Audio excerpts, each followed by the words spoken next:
ต่อจากนี้ไปขอเชิญท่านทั้งหลายรับฟังรายการสารธรรมยามแลงดำเนินรายการโดยพระครูอภิวัฒนวิกรมวัดปากดังเจริญตำบลดอยหล่ออำเภอดอยหล่อจังหวัดเชียงใหม่เชิญรับฟัง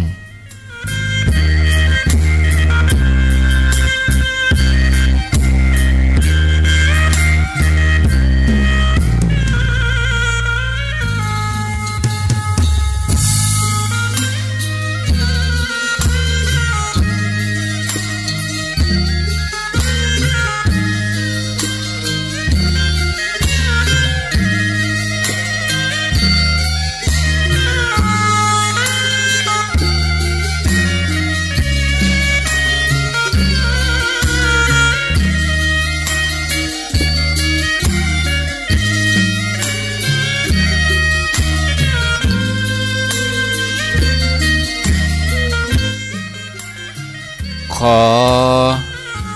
นอบน้อมเอากุณพระแก้วเจ้าดังสามประการอันมีพระพุทธพระธรรมพระสงฆ์กุณพ่อกุณแม่กุณครูบาอาจารย์กุณศีลธรรมกรรมฐานจงมาปกห่มรักษาครูบาอาจารย์พระเจ้าพระสงฆ์ทุกรูปปกห่มรักษาป่อออกแม่ออกศรัทธาตั้นสาธุชนคนดีผู้สนใจใฝ่ในธรรมทุกท่านขอถวายความเคารพแสดงความนับถือพระมหาเถระพระเถรานุเถระเจ้าคณะพระสังฆาธิการครูบาอาจารย์เจ้าที่เปิดวิทยุฟังอยู่ที่วัดที่ว่าเวลานี้บ่ว่าจะเป็นหลวงป่อหลวงลุงตุปี้ตุน้องเปื้อนสหธรรมครูบาอาจารย์พระเจ้าประสงค์ที่มีอายุพรรษามีการศึกษามีภูมิธรรมที่สูงกว่าเก้ากับผมขอถวายความเคารพแสดงความนับถือมาณโอกาสนี้ขอความสุขความเจริญในธรรมความผาสุกตั้งใจความสบายตั้งกายจงได้บังเกิดแก่ญาติโยมทั้งหลายทุกคนทุกท่านมาปะกันแล้วเนอมาแล้วมาปะกันแล้วมาปะกันในรายการสารธรรมยามแลงรายการสารธรรมยามแลงมาปะกันวันนี้เป็นวันพุธที่21เดือนสิงหาคมพุทธศักราช2567วันนี้เป็นวันเดือน11เหนือแฮม2ค่ำเดือน11เหนือแฮม2ค่ำพร่ำว่าเป็นวันพุธกลางสัปดาห์แล้วก็เป็นสัปดาห์รองสุดท้ายของเดือนสิงหาคมเหลือแฮมสองพุธก็จะหมดละเดือนสิงหาคมนี้เดือนสิงหาคมนี่มีอยู่31วันวันนี้วันที่21ก็เหลือเวลาแถม10วันก็จะหมดละเดือนสิงหาคมรายการสารธรรมยามแลงเป็นประจำทุกวันพุธตามปกติ ก็จะมีผ ผู้ร่วมรายการอาตมาภาพพระครูอภิวัฒนวิกรมวัดปากตังเจริญตำบลดอยหล่ออำเภอดอยหล่อจังหวัดเชียงใหม่ดำเนินรายการพร้อมกับท่านพระครูสุเมธธรรมเสวีเจ้าอาวาสวัดปากตังสามัคคีม่อนฤาษีก็เข้ารายการพร้อมกันเนื่องจากว่าวันนี้ท่านพระครูเปิ้นกะติดศาสนกิจแถมวันบ่ได้เข้ารายการอาตมาก็จะอยู่ไปประคับประคองเวลาในรายการนี้ตนเดียวไปก่อนเมื่อปุติแล้วท่านก็บ่ได้มาเข้ารายการกิจกรรมการงานก็มีนักเหมือนกันนะศรัทธาญาติโยมยิ่งช่วงในพรรษาถามว่าจำภาษาอยู่วัดก็อยู่วัดนะแต่ว่าการที่อยู่กับที่เนี่ยมันถึงมีการที่อยู่กับวัดนี่นะมันถึงมีก็จำเป็นเนาะศรัทธาเนาะตมาเองกับภาคเจ้าก็บ่ได้อยู่ก็หาเข้าวัดมาแต่กี้นี่เข้าวัดมาก็พักเหี่ยเกิงชั่วโมงก็เกียมตัวเข้ารายการกำเดียว5 โมงก็มีงานที่จะต้องทำอยู่ศรัทธาญาติโยมทั้งหลายอยู่ที่บ้านบรรยากาศวันนี้ก็ฟ้าฝนก็คงจะตกทั่วเนาะกุฏิมีฝนตกกุฏิละดูเพิ่นเนาะญาติโยมเพิ่นถึงว่าละดูฝนเนี่ยเราดูฝนก็ต้องมีฝนกันเนาะเราดูฝนจะมีลมจะมีแดดนักมันก็บ่เปิงอะเนาะมันเป็นฤดูฝนก็จะต้องมีฝนตกลงมาปะกันแล้วบ่ฮือได้ขาดแคลวในเวลาบ่ฮือขาดแคลวเสียเวลาวันนี้จะอู้ถึงหลักความเชื่อของพระพุทธศาสนาถ้ามีเวลาก็จะเอาสาระธรรมะอย่างอื่นมาผสม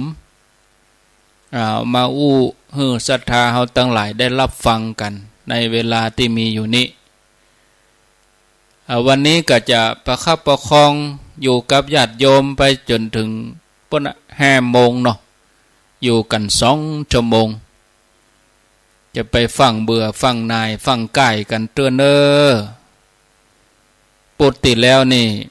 เข้ารายการเฮียชั่วโมงเดียวชั่วโมงหลังนี่เอาเทปเก่ามาเปิดปี61 62เอาเทปเก่ามาเปิดก็ยังมีคนโทรอยู่นะ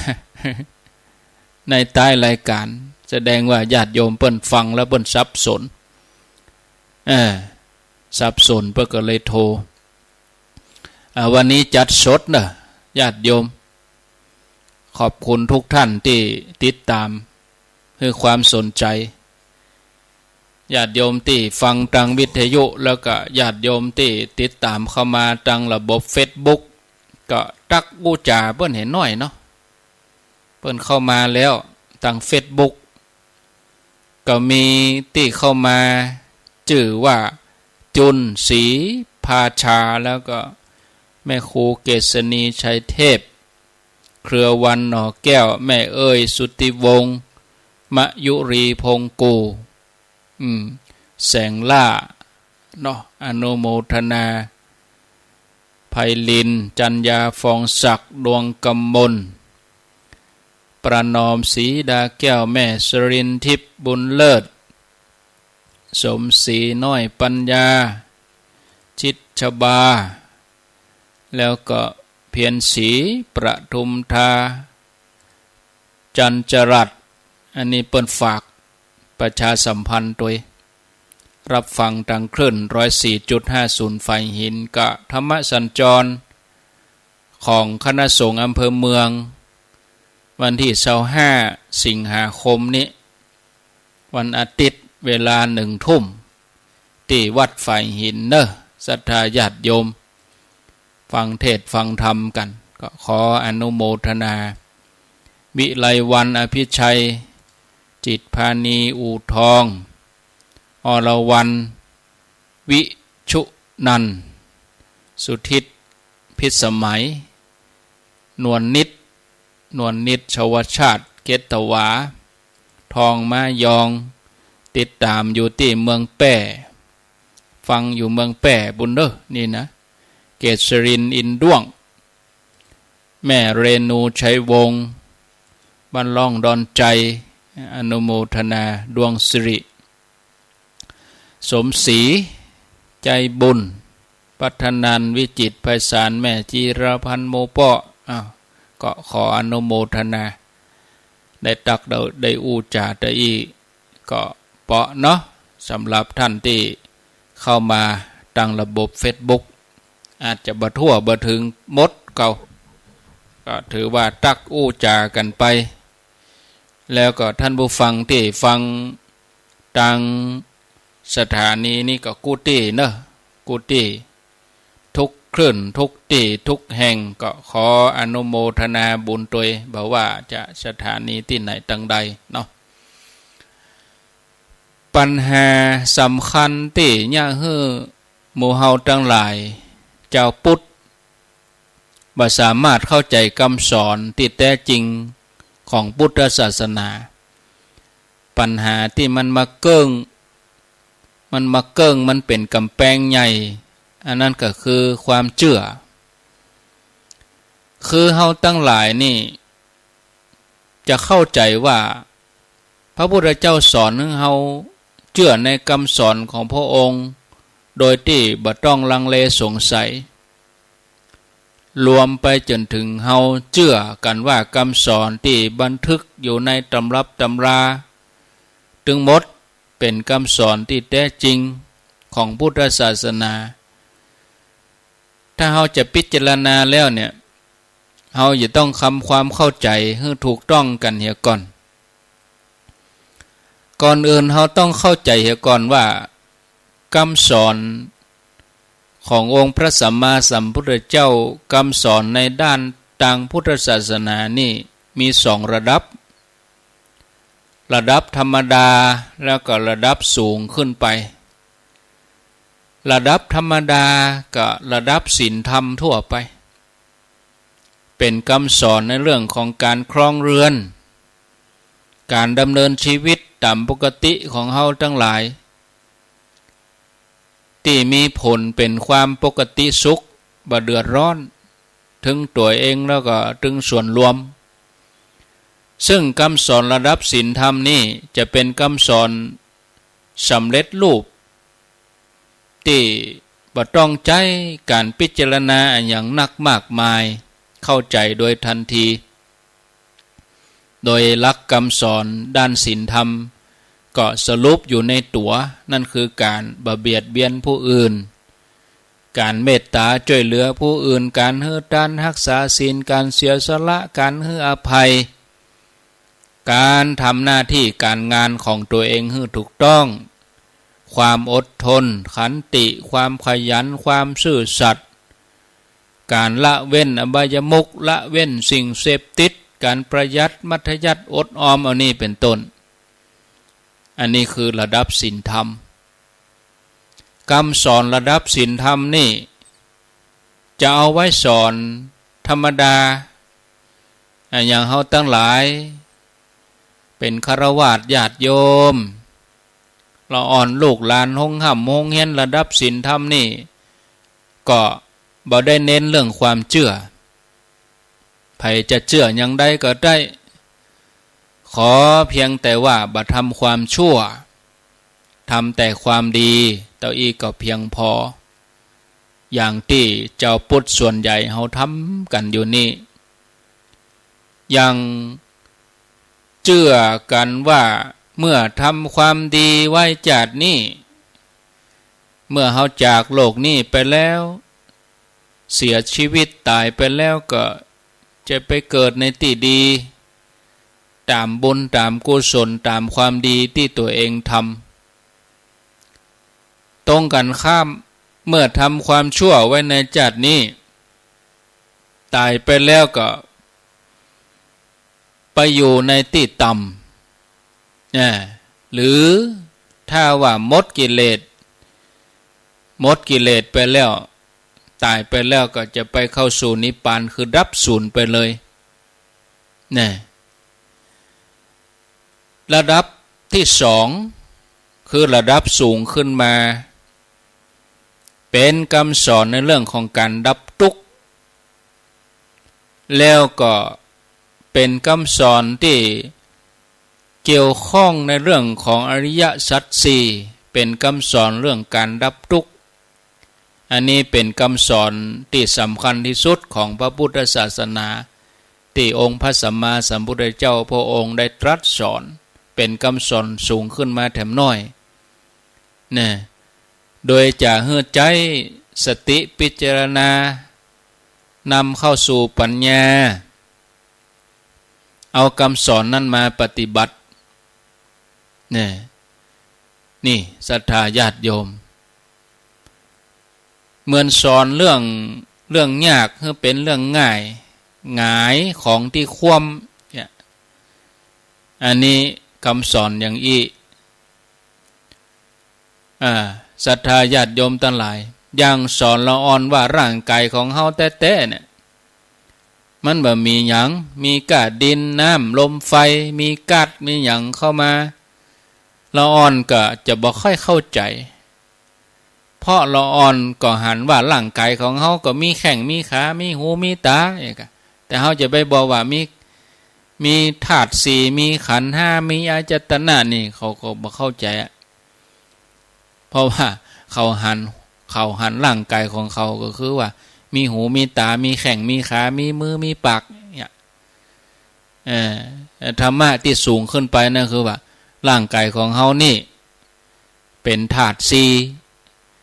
ขันธ์ห้าอายตนะหกนะอันนี้มันก็ระดับมันก็สูงขึ้นไปจุดแรกในการสร้างปัญญาคำสอนที่จะไต่ระดับสูงขึ้นมาก็คือความเชื่อโดยพระพุทธศาสนาเปิ้นวางหลักการสร้างความเชื่อไว้อยู่10อย่างเชื่อ10อย่าง1จะไปฟังเชื่อเตื้อเพราะได้ยินต่อกันมา2จะไปฟังเชื่อว่าเป็นความจริงเพราะว่าเรื่องนั้นสืบต่อกันมาตั้งแต่โบราณ3จะไปฟังเชื่อเพราะว่ากำล่ำลือกันมาโอ้มันดังนะเรื่องนี้นะโอ้ดังขนาดนั้นล่ำลือกันมา4จะไปฟังเชื่อเพราะว่าถูกบันทึกเป็นตำรับตำรา5จะไปฟังเชื่อเพราะว่าขาดคะเนเอาเนาะเดาเอานี่6จะไปฟังเชื่อเพราะว่าเกิดว่ามันเป็นเหตุเป็นผลที่แวดล้อม7จะไปฟังเชื่อเพราะว่าตรึกตรองตามเหตุตามผล8จะไปฟังเชื่อเพราะว่ามันเข้ากับความหันของเฮาเข้ากับกำกึดของเฮาบางทีเฮากึดอยู่แล้วบอกกองเรื่องนี้ออกมาหาว่าแล้ว อันนี้จะไปฟังเชื่อเตื้อเพราะมันสอดคล้องกับที่ตัวเองตั้งธงไว้ตั้งเป้าหมายไว้อย่างนั้นเข้ากับความหันของตัวเองเก่าจะไปฟังเชื่อเพราะว่าคนอู้นั่นน่ะดูภายนอกแล้วน่าเชื่อถือโอ้อู้แล้วน่าเชื่อรู้นี่อันนี้ก็ยังบ่ต้องเชื่อเตื้อแล้วก็อันที่10จะไปฟังเชื่อเตื้อเพราะว่าคนอู้นั่นเป็นครูบาอาจารย์ที่เฮานับถือแล้วเชื่ออย่างใดแล้วจะเนี่ยจะใดเมื่อใด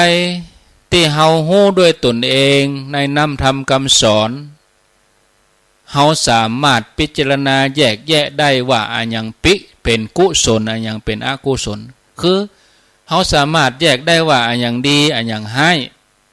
ผิดถูกนะอันที่ดีก็มันเป็นกุศลอันที่บ่ดีก็อกุศลมันบ่ดีบ่งามเนี่ย อันใดที่มันมีโทษอันใดที่มันมีประโยชน์ทำเหล่านี้มีประโยชน์อันนี้มีโทษนี่อันใดที่เป็นกลางอันใดที่เป็นไปเพื่อความทุกข์บ่เป็นไปเพื่อประโยชน์เกื้อกูลก็ละเว้นเนี่ยส่วนธรรมเหล่าใดที่เฮาพิจารณาฮู้ด้วยตนเองว่าธรรมเหล่านี้เป็นกุศลถูกต้องดีงามธรรมเหล่านี้บ่มีโทษธรรมเหล่านี้อันวินยูชนสรรเสริญธรรมเหล่านี้ถ้าทำไปแล้วก็เกิดสุขเป็นประโยชน์เกื้อกูลพึงเข้าถึงธรรมเหล่านั้นเหตุที่บ่ฮื้อเชื่อจากการฟังคนอื่นมาบอกต่อๆกันหรือว่าบ่ฮื้อเชื่อเพราะว่าทำต่อกันมาก็เพราะว่ามันอาจจะผิดพลาดก็ได้บางทีก็ฤาษีแปลงสารเนาะ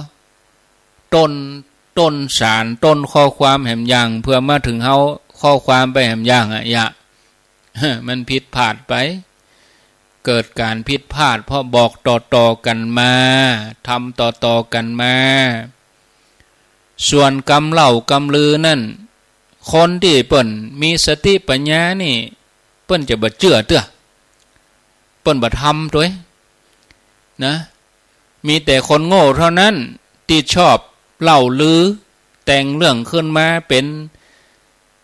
หน้าแตกตื่นหน้าตื่นมาละเพื่อหวังอย่างสักอย่างหนึ่ง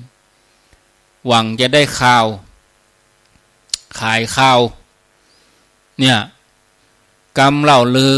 ก็เลยเชื่อถือบ่ได้ยิ่งสมัยนี้เนี่ยศรัทธาญาติโยมสื่อต่างๆมันชอบประโคมข่าวให้มันน่าตื่นเต้นเฮาจะต้องระวังนะจะไปฝังลงเชื่อแม้แต่ตำราเฮาก็ยังต้องระวังเพราะว่าอย่างเพราะว่าคัดหลอกกันมาอาจจะผิดพลาดมาก่อนกว่าจะมาถึงเฮาก็ได้ตำรานั้นอาจจะถูกแก้ไขแต่งเติมให้ผิดพลาดไปจากเดิมโดยที่เฮาบ่ฮู้มาก่อนส่วนเหตุผลตรงๆหรือเหตุผลแวดล้อมที่เฮาพอแล้วมันน่าเชื่อที่สุดเฮาก็ยังเชื่อมได้เตือนนะเพราะถ้าเหตุผลมันผิดถ้าเหตุมันผิดผลมันก็จะผิดไปตัวนะส่วนสามัญสำนึกของเฮานั้นก็ยังเป็นเพียงส่วนความรู้สึกต่ำๆหรือความรู้สึกขั้นธรรมดาของจิตใต้สำนึกตัวอันอย่างเมื่อเฮาได้รับการเอาใจหรือว่าได้รับการสรรเสริญเยินยอจากไผเฮาก็รู้สึกว่าเขาเป็นคนดีเฮาก็จะเชื่อใจเขาซึ่งมันก็บ่แน่คนที่มาเอาใจเฮาคนมาสรรเสริญเยินยอเฮาเขาก็มีเล่ห์กลเขาอาจจะหลอกลวงเฮาก็ได้หรือคนที่เขารู้สึกบ่ชอบแต่เขาอาจจะเป็นคนดีก็ได้อย่างนี้ฉะนั้นสามัญสำนึกของเฮาก็ยังเชื่อบ่ได้เพราะว่ามันอาจจะหลอกกันเอาได้โจรมันจะมาปุ๊บมันจะแปลงหน้า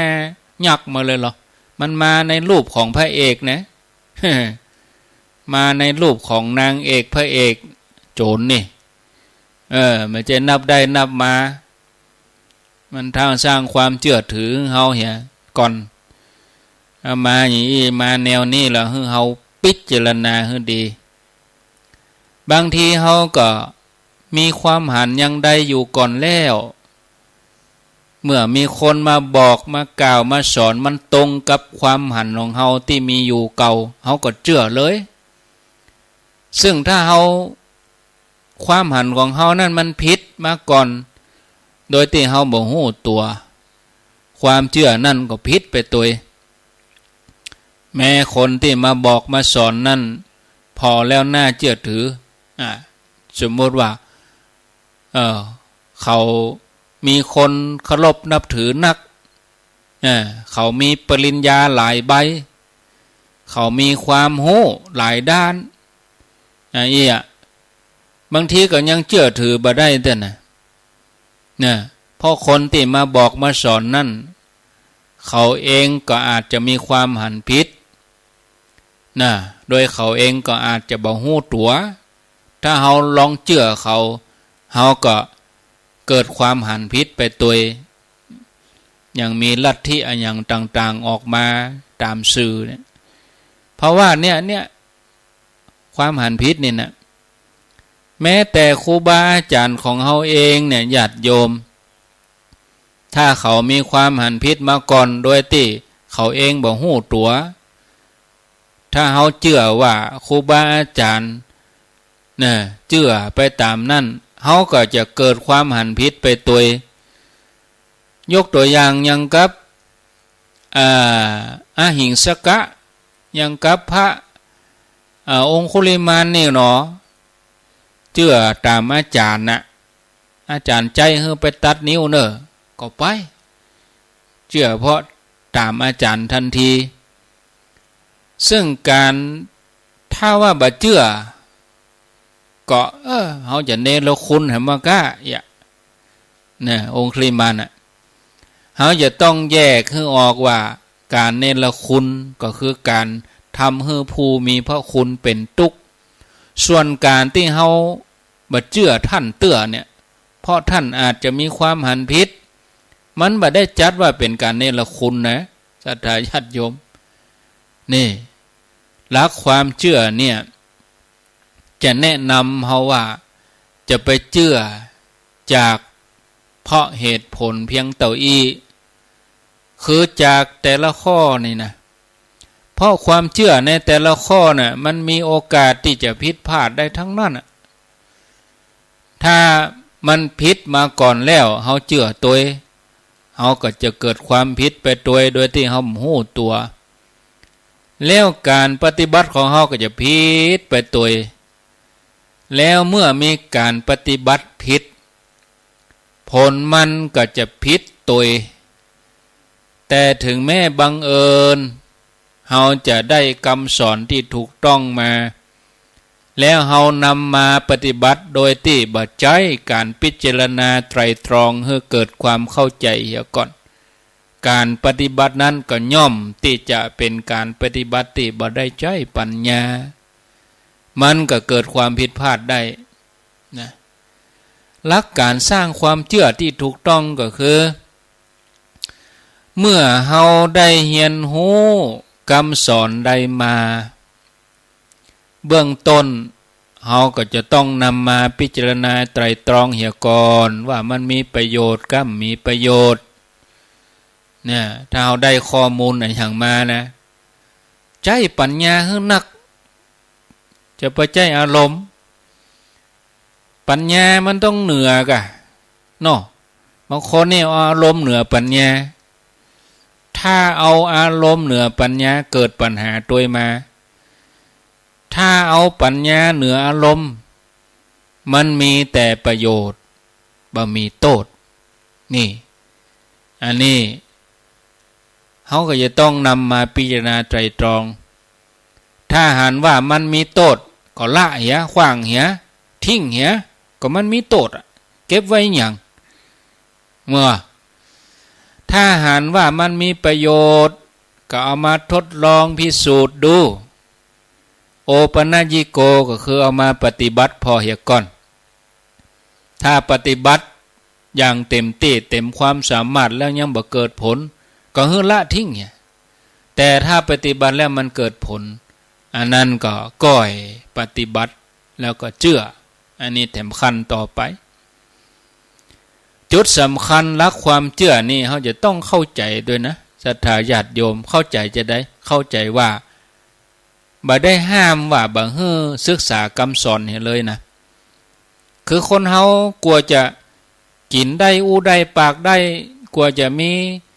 ชื่อมีเสียงกลัวจะมีฐานะกลัวจะมีอย่างถึงวันนี้ก็เพราะว่ามันเกิดจากการเรียนรู้ทั้งนั้นนะถ้าเฮาบ่ได้ครูบาอาจารย์ถ้าเฮาบ่ได้มีวิชาความรู้เฮาก็ไปรู้หยังคนเฮามันก็บ่ใช่รู้ลูกในต้องมาน่ะเราต้องศึกษาเราต้องรู้คือเราจะต้องศึกษาคำสอนเนี่ย คือเอาคำสอนนั้นมาไต่ตองพิจารณาถ้าหันว่าบ่มีโทษมีประโยชน์ก็เอามาปฏิบัติดูเมื่อปฏิบัติแล้วได้ผลจริงก็เชื่อแต่ถ้าบ่ได้ผลก็จะไปฟังเชื่อนะยกตัวอย่างอย่างคำสอนที่ว่าเมื่อจิตเกิดกิเลสคือความอยากได้เนาะมันเกิดขึ้นเมื่อใดจิตนี่มันจะเกิดความเล่าร้อนทรมานหรือว่าเป็นทุกข์ขึ้นมาทันทีแต่ถ้าเมื่อใดที่จิตมันบ่มีกิเลสจิตมันสงบเย็นทุกข์มันดับอันนี้เมื่อเฮาสังเกตจากจิตของเฮาเนี่ยเฮาก็จะพบว่าโอ้มันเป็นอย่างอันแต่รู้อันนี้เฮาถึงเชื่อว่าอันนี้เป็นคำสอนที่ถูกต้องส่วนคำสอนที่ว่าถ้าหมดกิเลสแล้วตายไปจะไปถึงนิพพานนั้นเฮาสามารถพิสูจน์หรือว่าเฮาสามารถพบหันได้จริงในปัจจุบันเฮาก็ยังคงต้องเชื่อเถื่อบ่ต้องไปสนใจเถื่อเพราะว่ามันเป็นประโยชน์แก่เฮาในปัจจุบันหรอกถ้าเฮาเชื่อบางทีเฮาไปลุ่มหลงคนเอานี่มาหล่อหน่อยปฏิบัติอย่างนี้แล้วก็จะได้หลุดพ้นจะเข้าถึงสวรรค์จะได้ไปสู่นิพพานก็เฮาก็เอาปัจจุบันของเฮาหันก่อนกะเนี่ยเฮาจะไปหวังว่าเอาตายไปแล้วเตื้อเฮาพิจารณาเอาจิตของเฮาณปัจจุบันนั่นก่อนเนี่ยการศึกษาพุทธศาสนาในระดับสูงขึ้นมานั่นคือการดับทุกข์เนี่ยเฮาจำเป็นที่จะต้องเริ่มต้นโดยการสร้างความเชื่อด้วยปัญญาเหียก่อนเฮาจะเกิดความเข้าใจพุทธศาสนา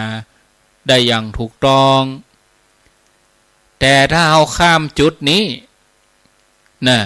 แล้วไปสร้างความเชื่อขึ้นมาโดยที่บ่ได้ใช้ปัญญาเฮาก็จะเลี่ยงกับการได้รับคำสอนที่มันถูกต้องแล้วมันเสี่ยงกับคำสอนที่ผิดนะแล้วก็ทำให้เขาไปยึดติดในคำสอนผิดนั้นอย่างเหนียวแน่นโดยที่บ่ฮู้ตัวมันก็ทำให้เขาเสียโอกาสที่จะได้รับคำสอนที่ถูกต้องอย่างน่าเสียดายหลักความเชื่อนี่เนี่ยจัดว่าเป็นหลักวิทยาศาสตร์เป็นหลักในการสร้างคนให้เป็นนะเพราะหลักการนี้จะทำให้เขามีความคิดที่ดีแล้วก็บ่เป็นทาสทางสติปัญญาของไผนะซึ่งหลักความเชื่อเนี่ยมันตรวจสอบได้เนี่ยถ้าเราปฏิบัตินะศรัทธาญาติโยมท่านสาธุชนท่านผู้ฟังหลักของพุทธศาสนาเพิ่งก็มีเหมือนกันเนาะหลักของพุทธศาสนานี่เป็นหลักความเชื่อแล้วก็หลักคำสอนหลักความเชื่อมีอยู่10หลักคำสอนมีอยู่10หลักพุทธศาสนาโดยสรุปนะถ้าเป็นความเชื่อมี10อย่างถ้าเป็นคำสอนมี10อย่าง1ความเชื่อก่อนเนาะคือถ้าเป็นหลักความเชื่อก็คือ1ใจปัญญานำหน้าความเชื่อก็คือเอาปัญญาเราต้องนำถ้าความเชื่อนำนี่ปากันไปตกล่มตกจมปากันเข้าป่าเข้าโคเข้าถ้ำไปติ๊กเพราะแต่ละคนความเชื่อเขามันบ่เหมือนกันโดคนนั้นก็เชื่ออย่างนั้นคนนี้ก็เชื่ออย่างนี้บางคนก็เชื่อแต่ถ้าเอาปัญญานำนี่มาถูกต้อง2เชื่อธรรมชาติว่าเป็นสิ่งที่สูงสุดเทียบได้กับพระพุทธเจ้าพระองค์ก็มาจากธรรมชาติที่เกิดขึ้นตั้งอยู่และดับไปธรรมะนั่นคือธรรมชาติ3เชื่อว่าชีวิตเป็นสิ่งที่พัฒนาได้คือสอนว่าชีวิตบ่ใช่สิ่งที่ตายตัวที่ถูกกำหนดมาแล้วพัฒนาได้4เชื่อความจริงที่เกิดขึ้นจริง เชื่อสิ่งที่เกิดขึ้นกับตัวเองอย่างแน่ชัด5เชื่อกรรมเชื่อว่าเมื่อทำไปแล้วถ้าเป็นกรรมชั่วก็จะเกิดทุกข์ใจถ้าทำดีกรรมดีก็จะสุขใจเกิดขึ้นในขณะนั้นทันที6เชื่อความเปลี่ยนเมื่อเชื่อว่ามีความเปลี่ยนพยายามที่ถูกต้องก็ย่อมประสบผลสำเร็จ7บ่เชื่อจากเขาว่ามาอันที่7นี่สำคัญเขาว่าเนี่ยบ่เชื่อจากผู้อื่นบอกต่อบอกกล่าวมาเขาว่าอย่างนั้นนะเขาว่านี่เฮาจะต้องพิจารณาต้องพิสูจน์ต้องพิจารณาอันที่8บ่มีการบังคับให้เชื่อคือจะให้อิสระแก่ผู้ที่นับถืออย่างเต็มที่พุทธศาสนาเฮานี่บ่ได้บังคับให้เชื่อให้อิสระเต็มที่บ่ได้เชื่อเรื่องงมงายเนอะไสยศาสตร์โหราศาสตร์สิ่งศักดิ์สิทธิ์โจกลามผีสางเทวดาอย่างนะไปผูกกับดินฟ้าอากาศแถมตัวเองนะบ่มีในพุทธศาสนา10บ่เชื่อเรื่องเวรกรรมจากชาติเก่าก่อนอันนี้ซึ่งมันเป็นศาสนาพราหมณ์เข้ามาผสมอยู่หน่อยนั้นพุทธศาสนาเพิ่นให้อยู่กับณปัจจุบันนี้ถ้าเฮาย้อนไปในเก่าอดีตมันบางทีเฮาเกิดมันก็เป็นทุกข์เอาไปเกิดถึงอนาคตมันกังวลก็เป็นทุกข์นั่นแปลว่าเมื่อคิดอดีตเป็นทุกข์อนาคตเป็นทุกข์ก็ต้องอยู่กับปัจจุบันในหลักคำสอนให้เปิ่งตัวเองอัตตาหิอัตโนนาโถบ่ได้สอนให้อ่อนวอนบ่ได้ขอให้ไผช่วยต้องเปิ่งตัวเองนะแล้ว2สอนให้ฮักผู้อื่นช่วยเหลือผู้อื่นบ่เป็นศัตรูกับไผ3สอนให้ใจชีวิตเรียบง่ายงดเว้นอบายมุขสิ่งเสพติดทุกอย่าง4สอนรู้จักปล่อยวางความยึดมั่นถือมั่นเพื่อจิตจะเบาบางวางได้วางแล้วมันจะว่างได้5สอนให้มีสติอย่าประมาทให้มันฝึกฝนสมาธิอบรมตนเองเกิดปัญญาอยู่เสมอ6สอนให้ละเว้นจากความชั่วทั้งหลายทั้งปวงแล้วทำแต่ความดีให้เต็มที่ทำจิตให้บริสุทธิ์จากกิเลสทั้งหลาย7สอนว่าจิตสำคัญที่สุดจิตหรือว่าใจเนี่ยใจเป็นนายกายเป็นบ่าวเนี่ยนะร่างกายหรือว่าวัตถุหรือว่าพฤติกรรมของเฮานะมันขึ้นอยู่กับจิตเฮานี่นะ8สอนว่านรกคือความฮ้อนใจสวรรค์คือความอิ่มเอิบใจในขณะที่เฮากำลังทำอยู่ฮะนะจะเป็นสวรรค์หรือเป็นนรกมันก็อยู่ที่พฤติกรรมอยู่ที่การกระทำของเฮาทำความดีก็ดุดความอิ่มอกอิ่มใจสวรรค์เมืองคนเพิ่นว่าเกิดถึงความดีของตนเองอันใดที่มันฮ้อนใจมันตุกใจก็บรรตกมโนหกเป็นความชั่ว9นิพพานคือความสงบเย็นของจิตใจเปิ้นจะเกิดขึ้นขณะที่จิตเฮาบริสุทธิ์จิตเฮาปราศจากกิเลสนะแล้วก็10พุทธศาสนาสอนว่าทุกสิ่งอย่างเกิดจากเหตุเมื่อจะดับก็ดับที่เหตุเนี่ยมันจะดับเหตุของมันก่อนนี่แล้วความเชื่อใจปัญญานำหน้าความเชื่อศาสนาคือคำสอนให้คนเฮาปฏิบัติตามโดยมีผลก็คือความทุกข์นะมันลดลงเวลาเฮาปฏิบัติแล้วนะความทุกข์ต้องลดลงนะเฮาเนี่ยอย่างก็จ้างเด้อถ้ามีความทุกข์เพิ่มมันบ่ใจละบ่ใจแนวละความทุกข์ต้องลดลงกะมันถึงจะเป็นบุญนะแต่ถ้าทำไปแล้วเกิดความทุกข์มันก็ไม่เป็นบุญนี่อย่างมันมีความสุขหรอก ถึงส่วนตัวถึงส่วนรวมนะเนาะศาสนานี่เปิ้นจะต้องมีศรัทธามีความเชื่อเข้ามาประกอบคนที่นับถือศาสนาใดจะต้องมีศรัทธาเป็นหลักในคำสอนของศาสนานั่นก่อนแล้วก็ปฏิบัติตามคำสอนของศาสนานั่น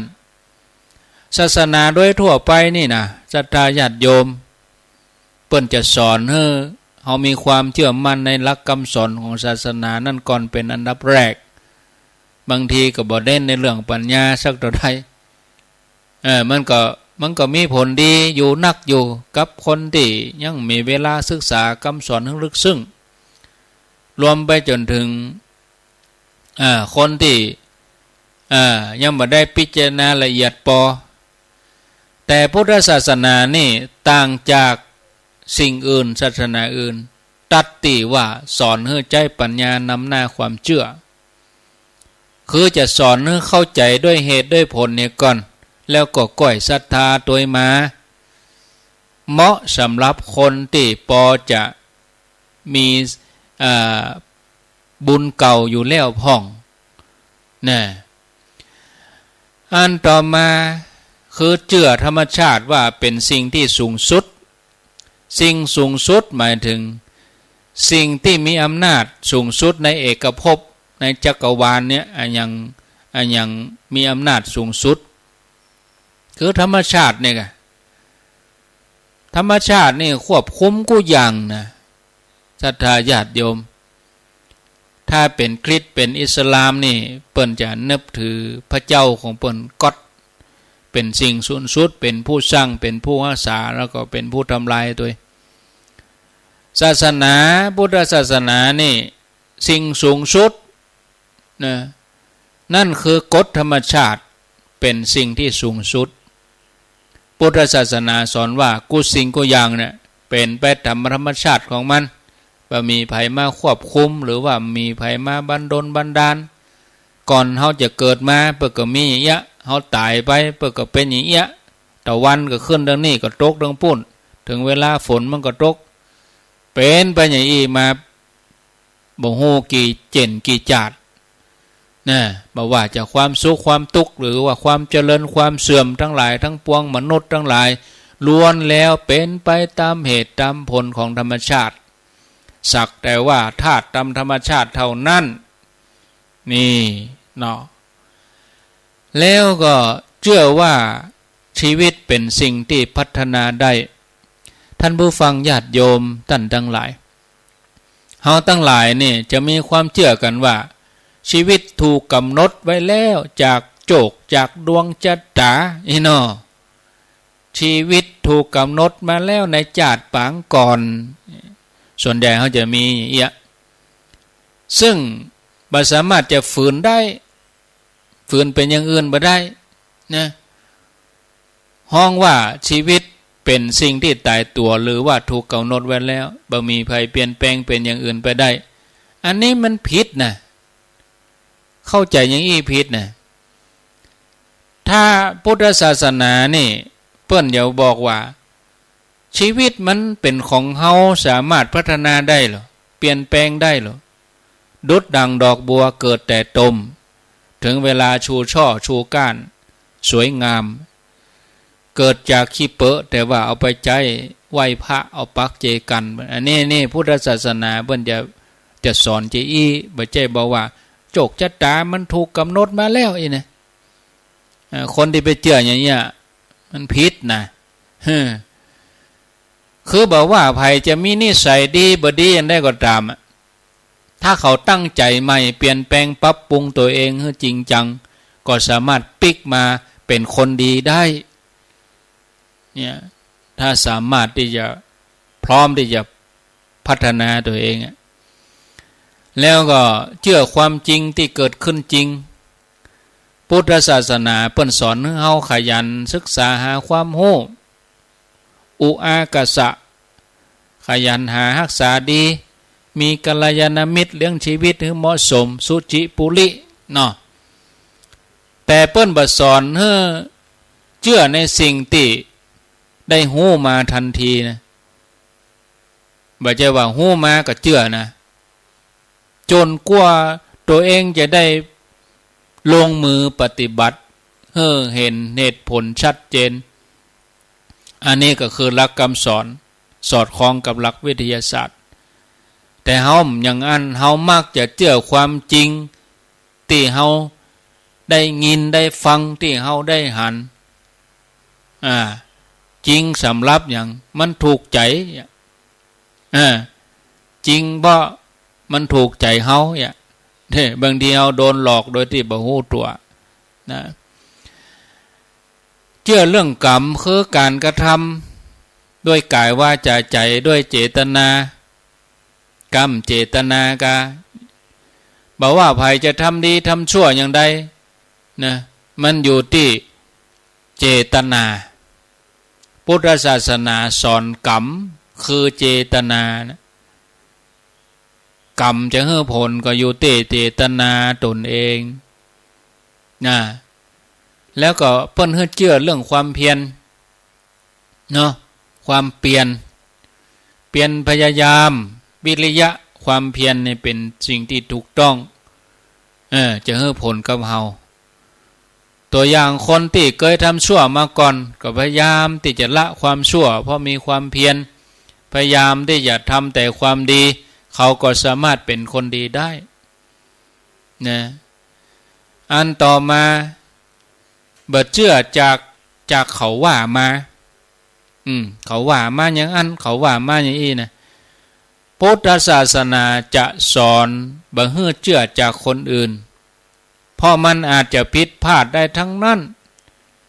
ถ้าเชื่อแล้วบังเอิญเกิดผลดีก็โชคดีไปแต่ถ้าบังเอิญโชคร้ายก็จะเกิดผลบ่ดีได้ฉะนั้นพุทธศาสนาเปิ้นก็เลยสอนว่าจะไปฟังเชื่อเพราะเขาว่ามาจนกว่าตัวเองจะได้พิสูจน์ทดลองได้รับผลด้วยตนเองนะพุทธศาสนานี่เปิ้นบ่มีการบังคับให้เชื่อนะบ่มีการบังคับให้เชื่อบ่มีการบังคับให้ปฏิบัติแต่สอนให้เข้าใจว่าเนี่ยอย่างถึงต้องปฏิบัติอย่างอีแล้วจะเชื่อหรือบ่เชื่อก็ตามใจยังจะสอนให้เข้าใจว่าถ้าทำความชั่วแล้วจะมีผลบ่ดีอย่างใดถ้าทำความดีจะมีผลดีอย่างใดเนี่ยพุทธศาสนาเปิ้นสอนอย่างนี้ห้องว่าความจริงมันสอนไปเลยสอนกันอย่างนี้เปิ้นจะใจกับคนที่ค่อนข้างจะมีสติมาพิจารณานักหน่อยส่วนคนที่ย่อนน้อยก็เปิ้นก็ใจการที่บ่ได้บังคับอย่างสักตะได้นะแล้วบ่ให้เชื่อเรื่องงมงายคือมันขาดเหตุผลมันมีความจริงมารองรับยกเมฆมาเลยเป็นผู้วิเศษได้รับบัญชาจากสวรรค์ถ่ายทอดมาอันเนี้ยได้ญาติโยมอันนั้นมันยิ่งทำก็ยิ่งโง่ดีบ่ดีเสียทรัพย์ไปเลยเสียเงินเสียทองเสียอกเสียใจพุทธศาสนาเปิ้นบ่ให้เชื่อนะบ่ว่าจังได้ก็ตามเปิ้นบ่ให้งมงายเนาะอันนี้เฮาก็มาพิจารณาว่าเกิดจากทุกสิ่งทุกอย่างน่ะเกิดจากเหตุทั้งนั้นเป็นหลักวิทยาศาสตร์หรอคือใจสิ่งที่มีอยู่น่ะมาศึกษาด้วยเหตุด้วยผลหลักคำสอนที่สำคัญคือคำสอนที่ว่าทุกสิ่งทุกอย่างเกิดมาจากเหตุเมื่อบ่มีสิ่งใดที่จะเกิดมาโดยบ่มีเหตุเนี่ยมันมีหลักการนี้เขาก็เอามาพิจารณาใจกับสิ่งต่างๆมันเกิดความรู้แจ้งหันจริงหรอพุทธศาสนาเปิ้นสอนว่าจิตสำคัญที่สุดทุกสิ่งทุกอย่างขึ้นอยู่กับจิตเป็นไปตามอำนาจของจิตวัตถุทั้งหลายนั่นจะเป็นไป โดยที่บ่มีจิตนี่มันเป็นไปบ่ได้เนาะจะนึกคิดจะทำมันยังบ่ได้มีแต่จิตต่ออันที่สร้างทุกสิ่งทุกอย่างขึ้นมาถึงความสุขความทุกข์ถึงความเจริญความเสื่อมความดีความชั่ววัตถุสิ่งของกับอุปกรณ์ต่างๆที่เขาสร้างขึ้นมานี่ตัวเปิ้นสอนให้เปิ้งตัวเองเพราะบ่มีภัยจะเป็นที่เปิ้งได้ดีเต้าตัวเฮาเมื่อเฮาเปิ้งตัวเองแล้วเฮาก็จะมีความเข้มแข็งมีความอดทนมีปัญญามีความทุกข์น้อยตลอดจนถึงบ่มีความทุกข์เลยแต่ถ้าเอาแต่เปิ้งคนอื่นก็จะเป็นคนอ่อนแอบ่มีความอดทนแล้วก็จะพบแต่ความทุกข์ความเดือดร้อนพุทธศาสนาสอนให้เมตตาฮักผู้อื่นสอนให้เฮาเนี่ยมีเมตตาต่อกันมีเมตตาต่อเพื่อนมนุษย์ร่วมโลกสรรพสัตว์บ่ให้เบียดเบียนกันอันนี้จะทำให้เฮามีแต่ความสุขโลกนี้จะมีแต่สันติภาพแต่ถ้าเฮาขาดความฮักความเมตตาต่อกันเอาแต่เบียดเบียนกันชิงดีชิงเด่นกันมันก็จะมีแต่ความวุ่นวายเดือดร้อนโลกมันฮ้อนเกิดวิกฤตสุดท้ายก็พินาศพุทธศาสนาสอนให้ใจชีวิตเรียบง่ายใจชีวิตเรียบง่ายก็คือว่างดเว้นอบายมุขอย่างที่มันหรูหราฟุ่มเฟือยสิ่งฟุ่มเฟือยเนี่ย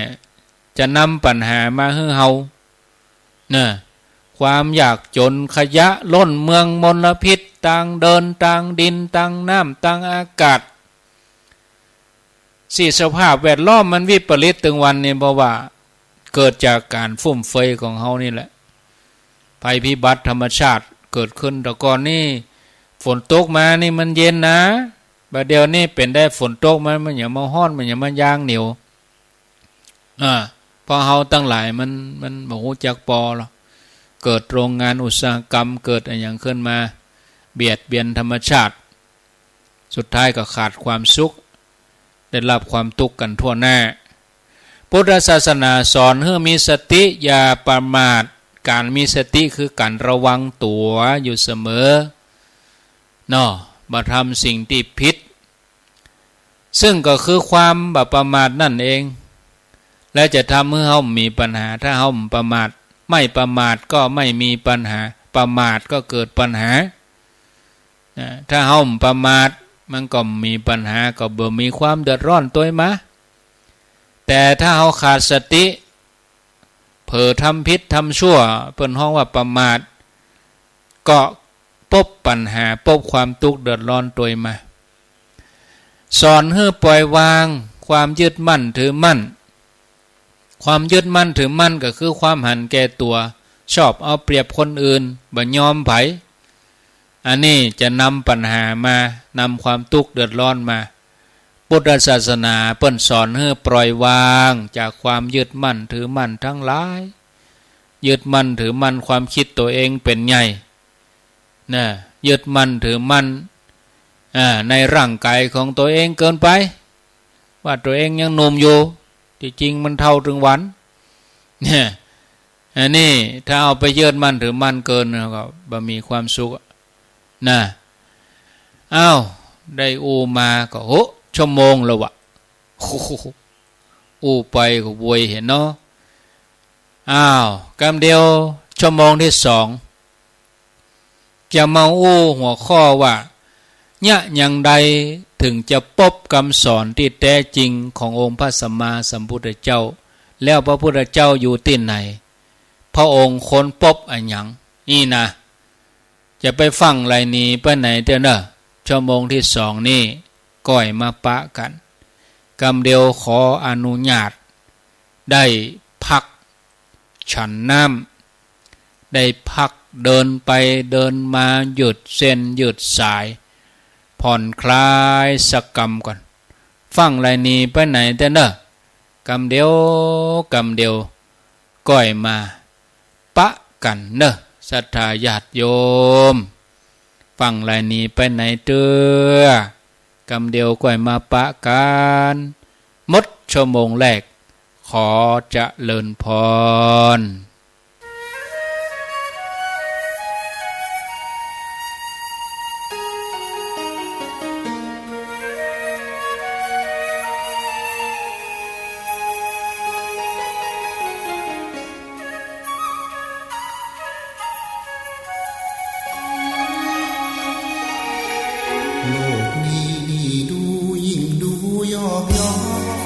เปรียบเหมือนละครถึงบทเมื่อตอนร้ายใจบทบาทลีลาแตกต่างกันไปถึงสูงเพียงใดต่างจบลงไปเหมือนกันเกิดมาต้องตายร่างกายผู้พายผู้คนเขาชังคิดยิ่งระวังไว้วันต่างเกิดกันมาร่วมโลกเดียวกันคือผิวช่างกันบ้างเหยียดหยามกันเหลือเกินโลกนี้คือละครบทบาทวางกรชีวิตยอบย้อนยับเยินชีวิตบางคนรุ่งเรืองจำเริญแสนเพลินเหมือนเดินอยู่บนหนทางวิมานโลกนี้นี่ดูยิ่งดูเศร้าใจชั่วชีวิตไว้หมุนเปลี่ยนพันไปเหมือนมาปิดฉากเรื่องร้องฝุ่นพงตรากา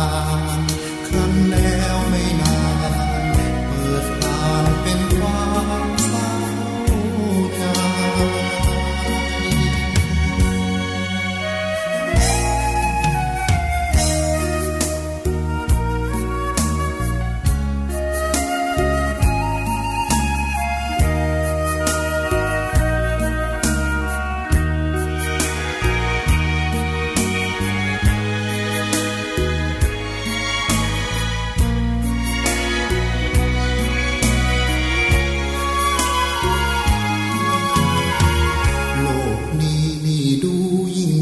ศร้าใจ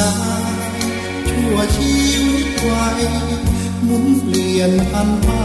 เหมือนมาปิดฉากเรื่องร้องขุ่นพองตราการครั้นแล้วไม่นานเปิดทางเป็นความเศร้าใจ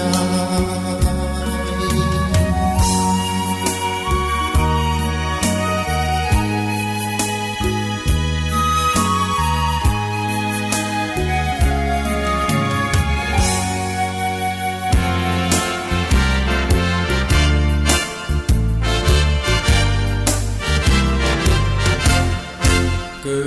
ดเป็นคนอย่าเห็นแก่ตนและดีถึงจะมีร่ำรวยสุขสันต์จนหรือมีไม่เป็นที่สำคัญแม้รักกันพึ่งพาอย่าไปตัดไมตรีเกิดมาพึ่งกันผิวพรรณใช่แบ่งศักดิ์ศรีวันนี้เราอยู่คิดดูให้ดีถึงจะจนจะมีอย่าไปสร้างเวรกรรมคืนไปทำชั่วไปอาจต้องใช้กรรมเวรอย่างง่ายโลกหลงเพราะคงจะเกิดลำเค็ญสร้างบุญพระท่านคงเห็นร่มเย็น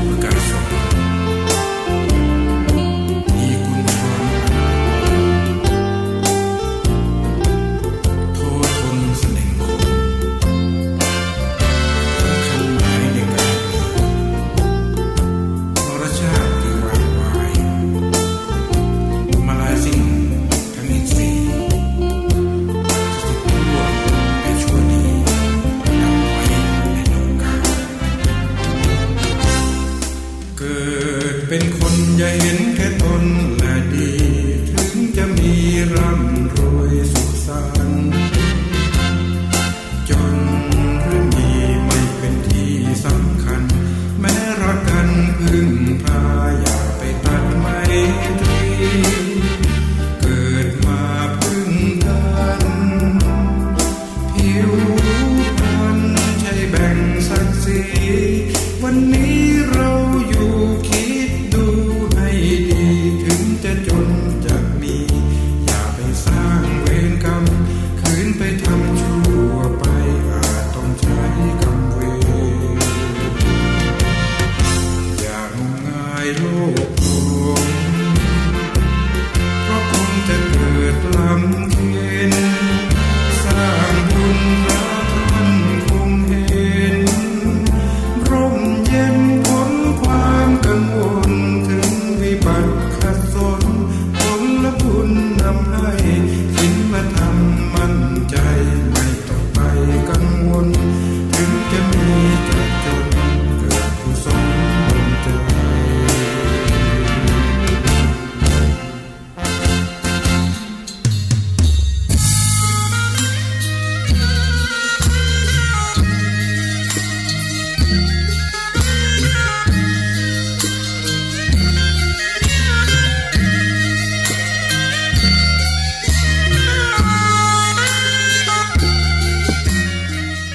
เอาแล้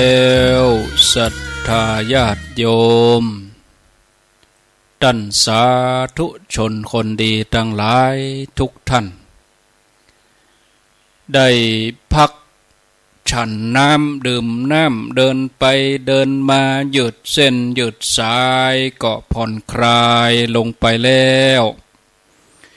เวลาพักนี่มันอย่ามาโวยเนาะเอาเพลงธรรมะใส่2 เพลงโลกคือละครแล้วก็เกิดมาพึ่งกันประมาณ7 นาทีกำเดียวดานไปเข้าห้องน้ำเตียวมานั่งแล้วก็มาเกี่ยมข้อมูลที่จะจัดต่อหมดแล้วจะได้เข้ารายการแถมแล้วก็เดี๋ยวจะลืมเนาะศรัทธาญาติโยมมาอนุโมทนากับกุศลเจตนาของศรัทธาญาติโยมทั้งหลายที่เปิ่นได้มาร่วมบุญร่วมกุศลการที่เขาจะไปตานเตียนกันในวันที่23วันที่23ก็คือวันหือเนาะวันพุธอาตมาก็จะเข้ารายการมาเจ้าแถมกรรมวันที่23บนก็ถ่ายทอดอยู่ปุ่นนะรับฟังการถ่ายทอดเสียงอยู่ปุ่นวันศุกร์เนาะอยู่ที่นครพนมบน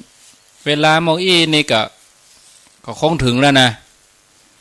4 โมงเนี่ยเนาะเดินทางวันค่ำนะถ้าเอาแวะที่ไหนนะ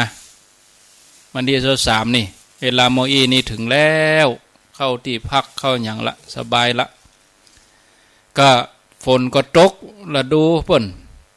ก็ที่วัดปุ่นพอหูบที่พระเพิ่นส่งมาเฮ้อก็จะแจ๊ะแม่ๆเหมือนกันเด้อไปขี้เปอะเป็นอย่างเหมือนกันเด้อโอ้โหเนี่ยได้มาเนาะอุปสรรคมันอีก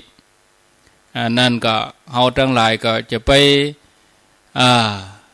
สร้างความลำบากใจให้เปิ้นอินดูเปิ้นเนาะเปิ้นเกียมสถานที่ก็เปิ้นก็ทำของเปิ้นเต็มที่นะ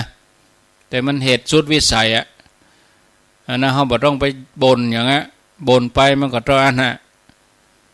มันฟ้าฝนโดบ่นหยังธรรมชาติมันยอมรับสภาพไปอ่ะเมื่องานที่วัดปัตตังเจริญก็ฝนลงงานแต่ละงานนี่บางทีเขาเกียมจัดดีนะเกียมจัดดีฝนมันมาแล้วมันยุ่งเลยจะแจ๊ะแม่ลำบากขนาดนักเนาะก็ว่ากันไปไหว้สากราบขอบพระคุณหลวงพ่อพระครูพินันท์เขมคุณวัดสันป่าตอง ตำบลยูวาอำเภอสันปะตองหลวงพ่อฟังรายการตลอดอันนี้เปิ่นพร้อมกับลูกหลานมาฝากตานเตียนนี่โตยมาห่วมทำบุญห้องน้ำติพุทธมนทนโตยเนาะหลวงพ่อพระครูอภินันท์เขมคุณก็ทำบนอินเทอร์เน็ตแถม300 บาทการน้ำกาแฟ300ติดตามรายการตลอดปรนองแม่แก้วพาแก้วชัยยา100 บาทแล้วก็ร้อยตำรวจตรีสุจักรอาจารย์เกรียงศรีพรหมเสนบันสริมังคลาจารย์ฝากตานเตียน9 วัดแถมจำนวน 1,000 บาทแล้วก็การนำกาไฟกาอินเทอร์เน็ต500 บาทแม่จันเรือนใสแม่เดือนเพ็ญทิมบางร่วมทำบุญกาอินเทอร์เน็ต 1,000 บาทแม่อมราวงแหวน 1,000 บาทแล้วก็มีแม่ครูเกษณีชัยเทพในเปิ้นก็ร่วมทำบุญทุกเดือนโยมกนกพิษชัยนาบ้านห้วยงูในแล้วก็มี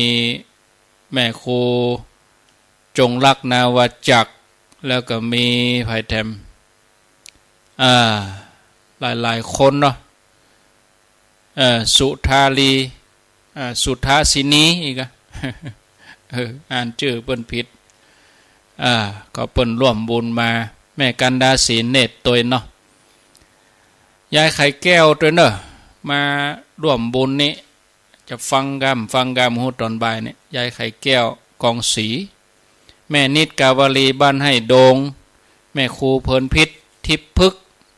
บ้านแป้นแล้วก็แม่พานีทองคำเปิ้นมาเอาใบเบอร์ติดรถไปละวันเนี้ยแล้วก็มีอันนี้ชื่อปรีชาเพ็ญนภาสุตาคำเนี่ยรวมทำบุญมาก็ขออนุโมทนาบุญตัวสุพินเทียมวังเทียมทังกะบ้านให้ดงเหนือป่าซางรวมทำบุญมาแล้วก็มีนายกว้างนางเดือนจอจันน่ะบ้านปากล่องทำบุญตานเตียน9 วัดมา9 ซองวัดละ40 บาทก็ได้รับแล้วพ่อหลวงอนันต์แม่หลวงนวลอินทปานบ้านตาล้อได้ล้อเฮานี่นะก็เพิ่นร่วมบุญมาก็ขออนุโมทนาบุญตัวเนอแล้วก็มีอันนี้ของพี่น้องห้วยงูในมีแม่สุกันธามณีคัด9 ซอง900 บาทซองละ100แม่กัลยาดวงตา9 ซอง900 บาทแม่สุธาสุภาธา200 บาทแม่ผินฤทธิ์แจ่ม100แม่บัวคำฟู100 บาทแม่พองเพชรคำฟูแม่อนงวันสุกาจำนวน9 ซอง900 บาทก็ขออนุโมทนามีคุณสมชายคนเกษรินสุภาแอมจำนวน20 ซอง 2,000 บาทก็ขออนุโมทนาบุญตัวเนาะฝากร่วมบุญร่วมกุศลก็อนุโมทนาเรียบร้อยต่อไปก็เอาปอนสัพพิติโยวิวัจจันตุสัพพะโลโกวินัสสันตุมาเตภวัตวันตรายโยสุขีทีขายุโกภวะอภิวาตนาสิลิสานิจจังวุฒาปัจจายโนจัตตาโลธรรมาวัฏันติอายุวันโนสุขังปะลังรถกันไหนที่บ่ได้เอาเบอร์เตื้อมาเอาเห็นเนอะไปบ่ได้มาเอาเบอร์รถนะค้างแหมประมาณ4 กัน5 กันบ่ได้หมู่นั้นเปิ้นมาเอาไปหมดแล้วมันพูกมาตอนมันต้องมาแล้วเด้อถ้ามาบ่ได้อยู่นะก็ว่าจะมาเอาวันที่25ฮะโอ้มาเอาเหียกะขี้ค้านเอาไว้รักษาไว้นี่ติดลูกบ้านมาเด้อรถแต่ละกันติดวันพูกแมลงนะวันพูกแมลงก็ติด ถ้าไปติดวันนี้เขาไปรับจ้างมันผูกก็ได้ไปโดนน้ำฝนโดนอย่างฉีกกาถลอกออกไปเหียก็ถึงวันงานแต่เบอร์รถลุไปฉีกไปเหียก็บ่ได้อะเอาติดแมลงมันผูกเอาล้างรถล้างยังวันนี้มันผูกรับจ้างได้อยู่เกินวันอยู่หรอวันนี้อาจจะรับจ้างไปส่งคนลูกทัวร์ไปผู้โดยสารรับจ้างไป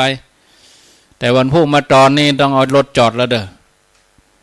ได้นะผิดพลาดมาลำบากเอารถไปล้างเหียล้างตั้งในให้เรียบร้อยล้างรถล้างยังแล้วก็เอาเบอร์ไปติดรถบอกให้เขาเนอะติดตั้งหลัง1 ใบติดตั้งหน้า1 ใบบัดถ้าไปติดกระจกนะตั้งหน้ามันบังทัศนวิสัยการพอเอาไปบังให้มันต้นบนเขาติดที่กระโปรงรถตั้งหน้าเลยรถตู้เพิ่นจะมีเวลารถเพิ่นเสียเพิ่นอย่างเปิดกระโปรงหน้าหั่นหรอเขาติดหั่นเลยตั้งกลางเลยต้นวนหั่นเลยติดกระโปรงฮะกระโปรงรถตู้ตั้งหน้า1 แผ่นแล้วก็เอาติดกระจกหลัง1 แผ่นกระจกหลังนี่คือติดเตียนตั้งลุ่มมันให้มันชื่อเบาะเพราะว่าเขาไปติดบนมันกับบังกระจกเวลาคนขับเปิ้นมองตั้งหลังพอตั้งหลังมันบ่หันอันนั้นเขาก็ติดให้มันชื่อเบาะเพราะเบาะหลังเรียงกันนั่น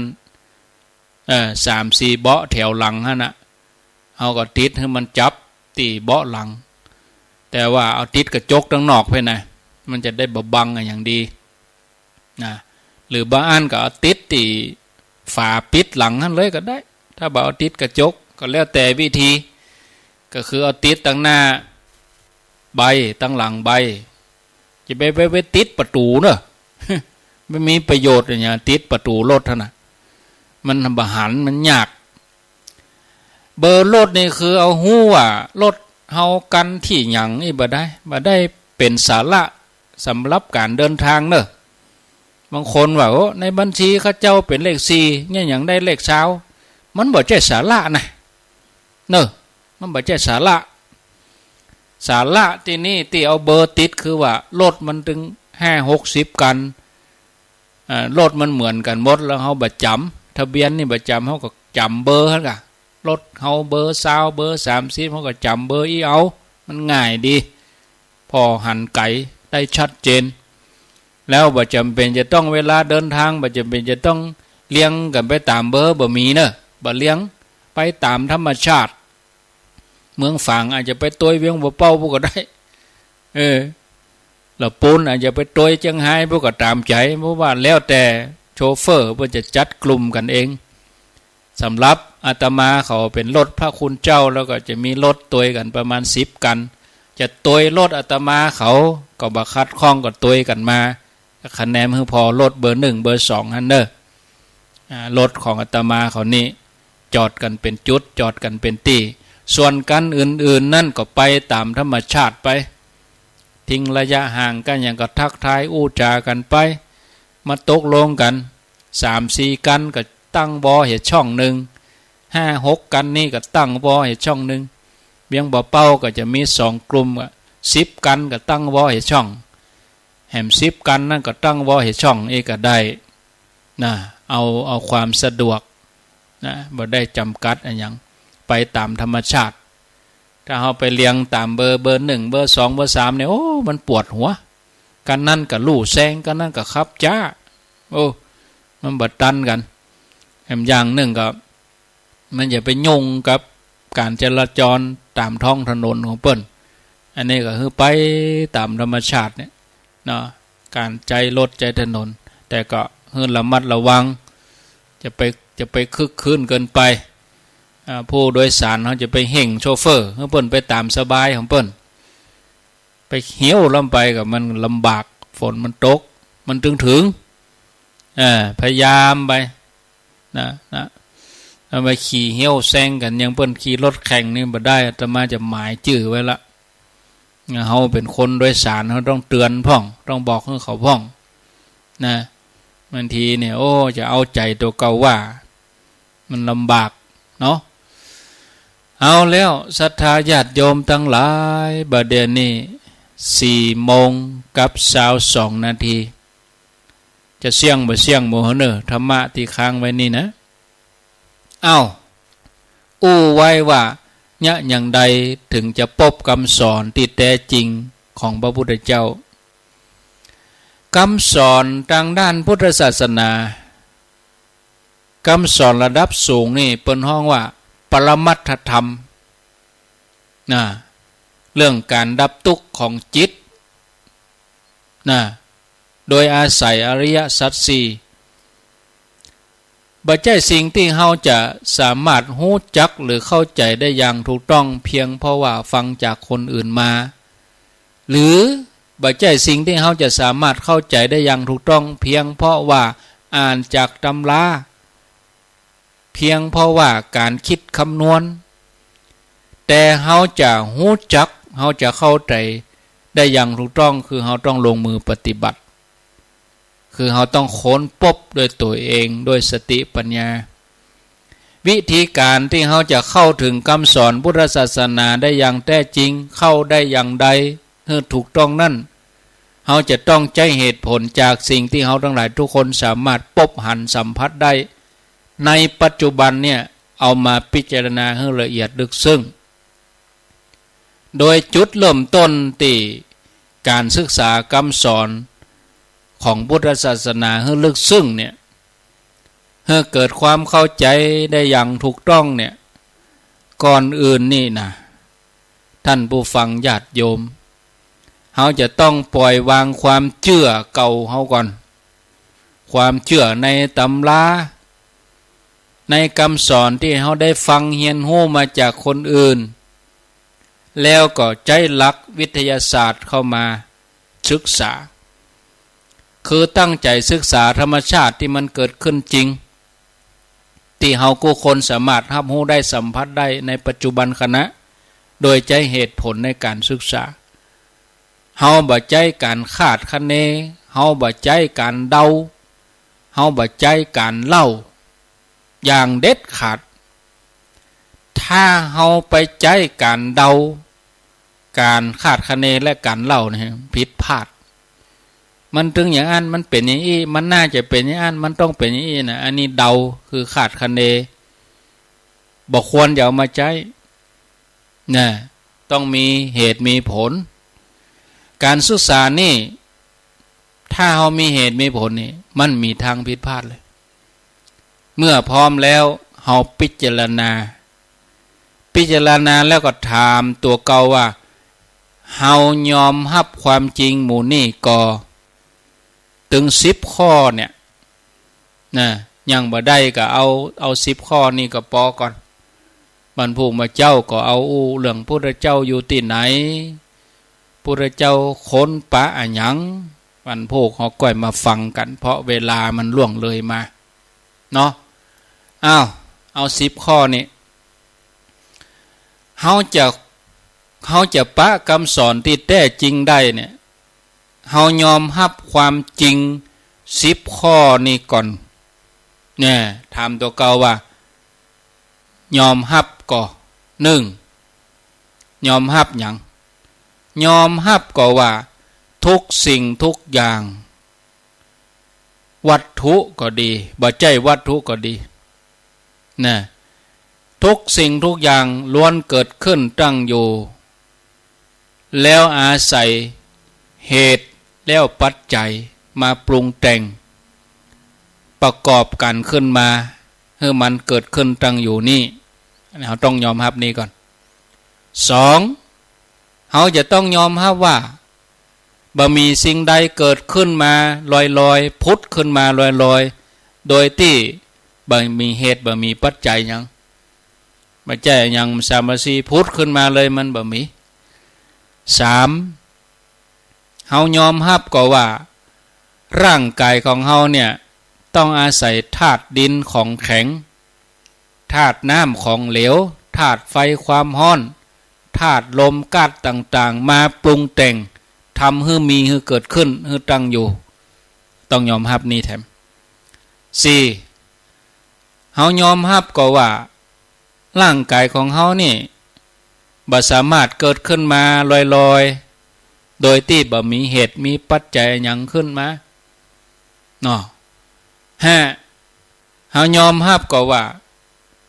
แม้สิ่งที่เป็นจิตสิ่งที่รับรู้ความรู้สึกสิ่งที่จำสิ่งที่เกิดได้ของเฮาเนี่ยสิ่งมีชีวิตทั้งหลายเนี่ยต้องเกิดขึ้นมาจากเหตุจากปัจจัยทั้งนั้นอันที่6เฮายอมรับก็ว่าจิตจะบ่สามารถเกิดขึ้นมาเองลอยๆโดยที่บ่มีเหตุมีปัจจัยหยัง7ยอมรับก็ว่าจิตจะต้องอาศัยร่างกายมันอยู่คนเดียวมันบ่ได้มันต้องอาศัยตาหูจมูกลิ้นกายใจเป็นที่สิ่งสถิตเป็นที่อยู่จิตตัวนี้ตาหูจมูกลิ้นกายใจอาศัยที่ยังบัดตายเนี่ยมาเป็นเหตุอาศัยสิ่งภายนอกคือรูปเสียงกลิ่นรสสัมผัสธรรมารมณ์มาเป็นปัจจัยสนับสนุนปรุงแต่งให้เกิดจิตขึ้นมาจิตถึงจะเกิดขึ้นมาได้มันจะมีของมันคนเดียวบ่ได้ถ้าตัวเฮามีแล้วจิตมันก็มาอยู่มันก็ไปที่อื่นเนี่ยมันอาศัยนี่นะแล้วอันที่8ยอมรับก็ว่าถ้าบ่มีร่างกายที่ยังบ่ตายจิตมันก็สามารถจะเกิดขึ้นมาเองได้มันอาศัยกันข้อที่9เฮายอมรับก็ว่าถึงร่างกายแล้วก็จิตใจความรู้สึกเนี่ยที่ว่าเป็นตัวเฮาของเฮาเนี่ยมันบ่ได้มีอยู่แต่มันบ่มีอยู่จริงมันเป็นเพียงสิ่งที่ถูกปรุงแต่งขึ้นมาสร้างขึ้นมาชั่วคราวตามเหตุปัจจัยเป็นไปตามอำนาจตามธรรมชาติเท่านั้นหาได้เป็นสิ่งที่ถาวรหาได้เป็นสิ่งที่เป็นอมตะเป็นนิรันดร์มันบ่มีต้องเข้าใจยอมรับตัวนี้ข้อที่10สุดท้ายข้อสุดท้ายเราต้องยอมรับตัวว่าความเชื่อที่ว่าจิตของเฮาแล้วก็สัตว์ทั้งหลายเนี่ยเป็นตัวตนเป็นอมตะที่สามารถออกจากร่างกายที่ตายไปแล้วไปเกิดใหม่ได้แถมนั่นเป็นความเชื่อที่บ่ถูกต้องนะถ้าเฮาพิจารณาอย่างแยบคายคือตั้งใจพิจารณาอย่างละเอียดถี่ถ้วนทุกแง่ทุกมุมแล้วเฮาก็ยอมรับความจริงถึง10ข้อนี้แล้วบ่มีข้อสงสัยก็แสดงว่าเฮาเนี่ยเริ่มรู้จักเริ่มเข้าใจคำสอนทางด้านพุทธศาสนาได้อย่างถูกต้องมาถูกทางแต่ถ้าไผบ่ยอมรับโดยเฉพาะข้อที่10นี่นะก็แสดงว่าคนนั้นยังบ่รู้จักยังบ่เข้าใจเด้อนะเพียงแต่รู้จักคำสอนระดับศีลธรรมแบบผสมปนเปกับหลักคำสอนศาสนาอื่นมีลัทธิอื่นมาผสมต่ออันเนาะนี่ศรัทธาญาติโยมปอละบ่ปอกะ 4 โมงเกิงแล้วโอไปนักศรัทธาก็ก่ายธรรมะนักล้ำคนก็จะเบื่อเนาะแก้นจะแก้นธรรมะเอาแล้วทีนี้พอเวลาก็จะฮื้อเวลาโทรมาเนอะไผจะจะโทรมาแจ้งผลการรับฟังนะศรัทธาญาติโยมแจ้งผลการรับฟังโทรเข้ามาสนทนากันได้ที่หมายเลข0993663322 ไผจะจะโทรเข้ามาสนทนาแจ้งผลการรับฟังก็โทรเข้ามาจากันที่เบอร์นี้092 เจ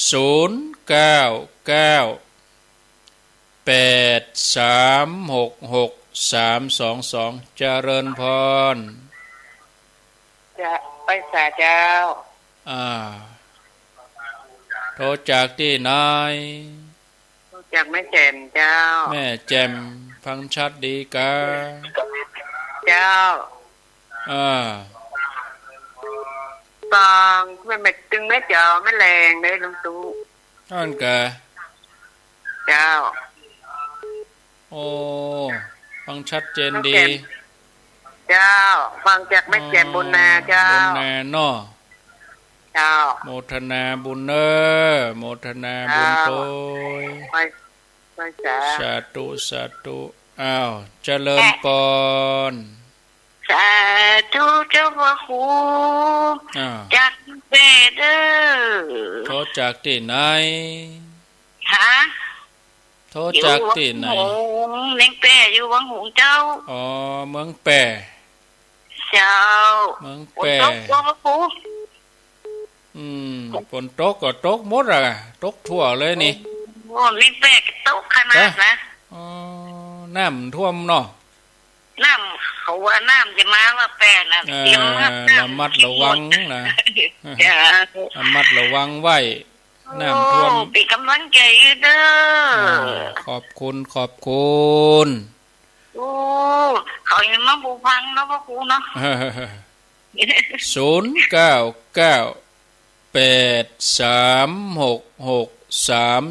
0998366322ไผจะอู้จะโทรเข้ามาแจ้งผลการรับฟังโทรเข้ามาอู้จะสนทนาเจริญพรได้รับสายก่อนเจริญพรพระสาเจ้าโทรจากดังใดบ้านนาบัวอำเภอหังชัดจังหวัดลำปา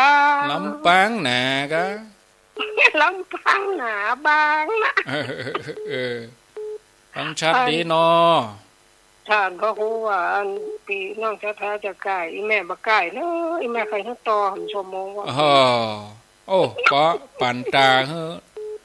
คนอื่นเนาะปั่นตาเฮ้อตนอื่นพ่องทุกอกทุกใจฟังชัดดีก็ดีแล้วเขาสอบมาอย่างเขาสอบว่าอันฟังอันนี้มันแบบมีไฟอู้ไฟจ่าอิ่มได้เขาไปงานอย่างอันอื่นนี่ก็อันนี้มันดูต่างเนาะบุญหมอนี่กี้เขาจวนเขาอู้เขาก็เลยอู้ด้วยเขาเสียนอกจากเขาจี้แล้วหมูอู้จำเป็นเนาะหมูอู้เขาก็จี้ให้เราไปวัดแต่ที่เนี่ยนั่นแหละเนาะแม่เนาะทำอยู่หันไหวอยู่หันกันไม่ออกยืนหน้ามายืนหน้ามาอู้จี้อยู่หันเองนั่นนะกันนี่มันสบายแม่นนะเนาะนี่มันสบายอย่างนี้มันม่อนดีเหมาะดีนะเนาะเนี่ยฟังตลอดดีแล้วลงเลยนะทางพ่อครูฟังไปเน้อแม่ว้าวฟังตลอดอ่ะแม่คืนก็เช็คลงสาธุคืนตีหนึ่งตีสองแล้วก็ดื่มรับโมทนาสายต่อไปเจริญพรได้เขียนสักคำสายที่ไหนพ่องสวัสดีเจ้าท่านอาจารย์โทรจากที่ไหนแม่มูลอยู่บ้านแม่อายบ้านห้องน้อยเจ้าแม่อายแม่เจ้าแม่อายแม่อายชัยปราการแม่อายบนกะแม่อายเจ้าอำเภอแม่อายตำบลแม่อายเจ้าจะฟังตนเจ้าฟังทุกตนทุกองเลยเจ้าเสียงชัดเจนชัดดีเนาะฟังตีอันพระบาทอุดมนี่กะฟังของน้ำบ่อชาวาเจ้าโมทนาเนอเจ้าเจริญพรไม่เจ้าโอ้คนฟังแน่นหนาอยู่รู้นี่มันได้โอ้คนเดียวรู้นี่โทษจากไหนอุ้ยบ้านคายนอกเจ้าอำเภอหยังอุ้ยอำเภอไม่อายน่ะเดินแม่นางวางโอ้ จุ่มเย็นดีวันนี้นะเจ้าอุ้ยอายุเท่าใด72เนาะฟังตลอดเลยนี่ละ1,000เจ้าฮะเป็นปีดีแล้วกะดีแล้วมึงฟังก็มาหลายแล้วมึงฟัง3กันก่อนก็มานะไปอย่าไปตานเตียนกันนะบ้านนั้นเสาหินบ้านห้วยงูในเนี่ยโมทนาเนอแม่จงดีนะเจ้าแม่นกะแม่นนะแม่จงดีนะโมทนาสาธุ0998366322เจริญพรกับวิชาท่านพระครูเจ้าแม่สีกุลกะเนาะเจ้าบัดนี้โทรมาแล้วสีกุลดันดุละอีน่ะเจ้าฟังท่านพระครูอยู่นะเจ้าเข้าใจดีเป็นกำลังใจให้ท่านพระครูนะดีแล้วกะเจ้าโมทนานะโมทนาเจ้าสาธุเจ้าสาธุเจริญพร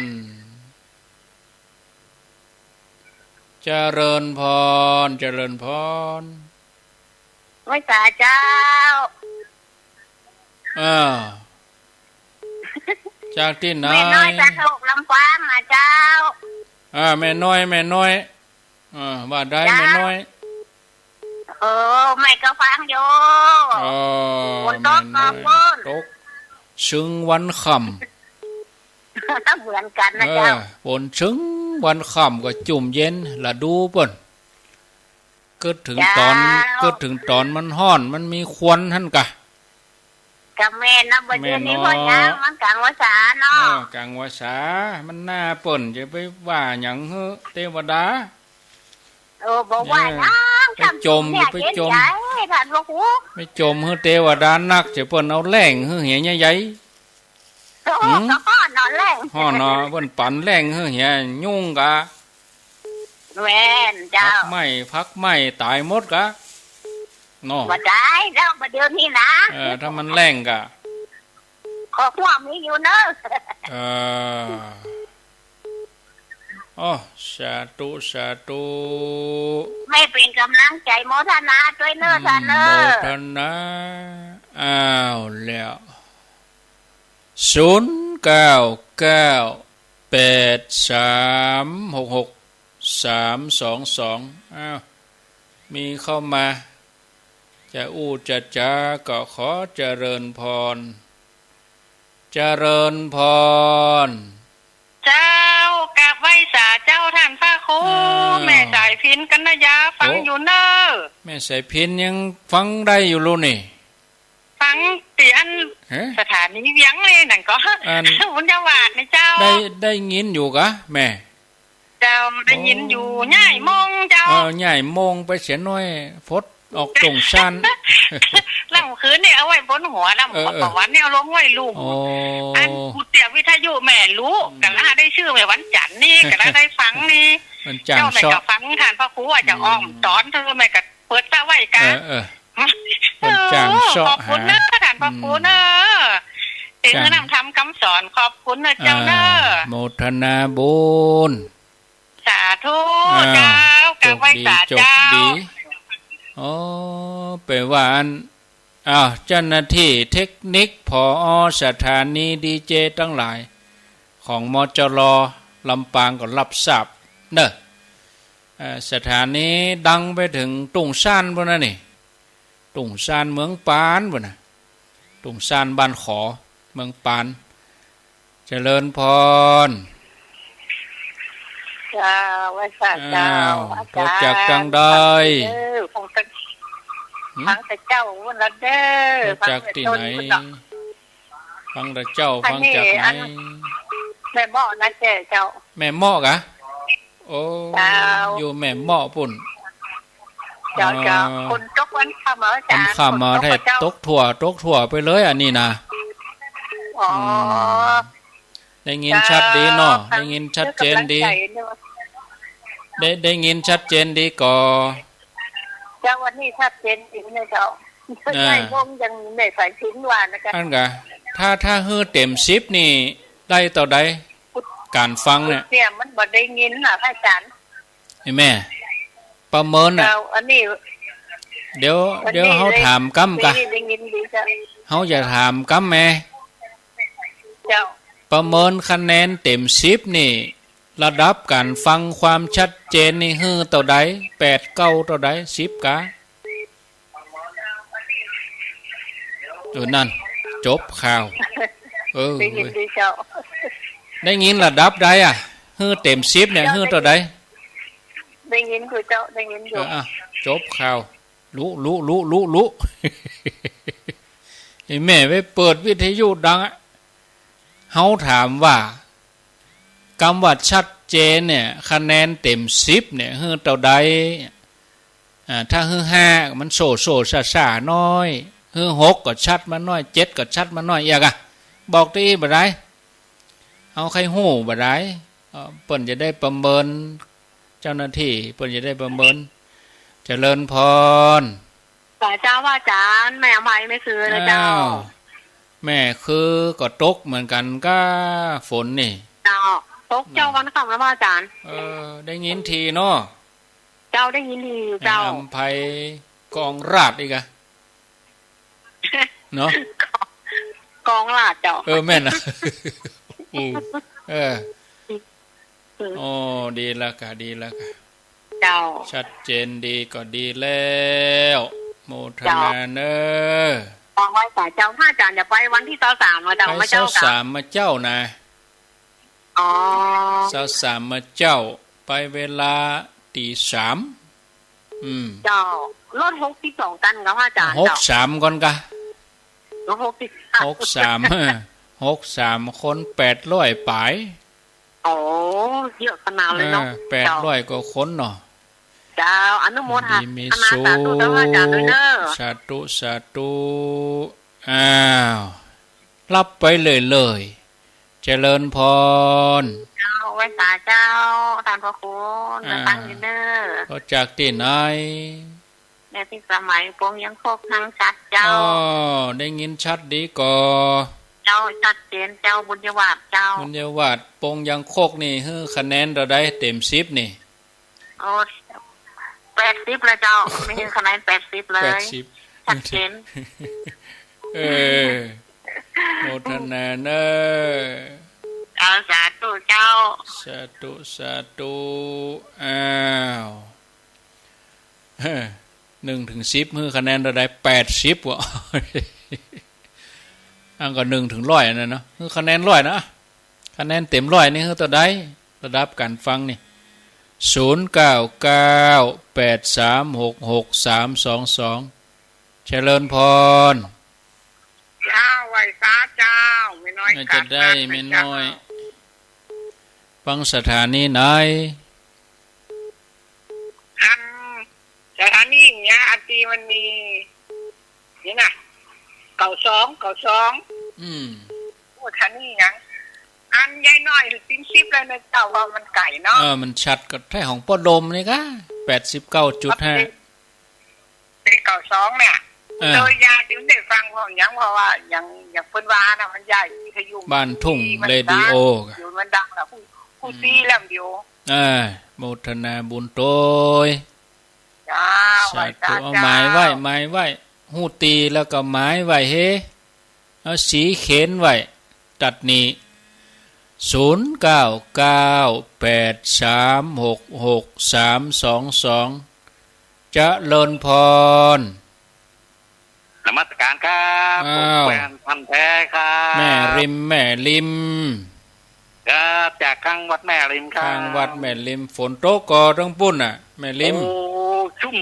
จำเลยครับชุ่มช่ำเลยกะเลยครับน้าดีกะฝนตกมาจุ่มเย็นดีตกมาท่านเทศเนี่ยม่วนขนาดเลยครับน้าไพเราะขนาดเลยครับน้าโอ้ดีแล้วเทศม่วนครับน้าฟังไปเตอะครับโมทนาบุญโมทนาบุญใจนะครับขอบคุณเนอะครับนมัสการครับ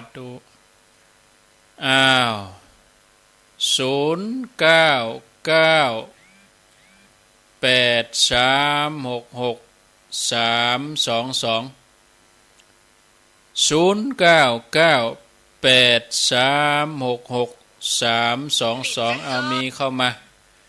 เจริญพรสาธุเจ้ากราบไหว้สาธุเจ้า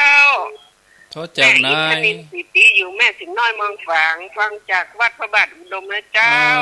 ชัดเจนดีเมืองฝางบนฝนตกก่อนนากับทุกท่านทุกตนทุกองค์ทุกคนที่ไปทานเตียนนะเจ้าแล้วได้ทำบุญไปตอนที่ไปหล่อเตียนแล้วเจ้าเอาไปหล่อก็มันเอาไปตานเนาะโอ้ดีใจที่ได้ไปกราบนมัสการถึงวัดปักกลางเจริญแล้วก็ดีใจละหันข้างละหันติวัดจอมพ่อบ้านอุดมนี่ก็2เตื้อแล้วก็ดีใจละเจ้าโมทนาเนอโมทนาเจ้าอยู่ดีมีสุขแม่ศูนย์หน่อยเมืองฝาง0998366322มีเข้ามาจะจะแจ้งผลการรับฟังก็ว่ามาเนาะรับสายจะเลินพรเจริญพรครับเจริญพรโอ้เจริญพรนั่นของเฮากะรู้จักลำปางโอ้บ้านหยังปัตตาเขาน้อยฟังชัดเจนดีก่ออำเภอหยังปอกฟังชัดดีอำเภอหยังอยู่อำเภอหยังเมาฟังวิทยุกะฟังโทรศัพท์นี่กะชัดเจนดีฟังโทรศัพท์นี่กะปอกอำเภอเมืองเนาะอำเภอเมืองติดตามมามนละกะฟังมนละอำเภอเมืองเมาฟังวิทยุกะฟังมามนละกะ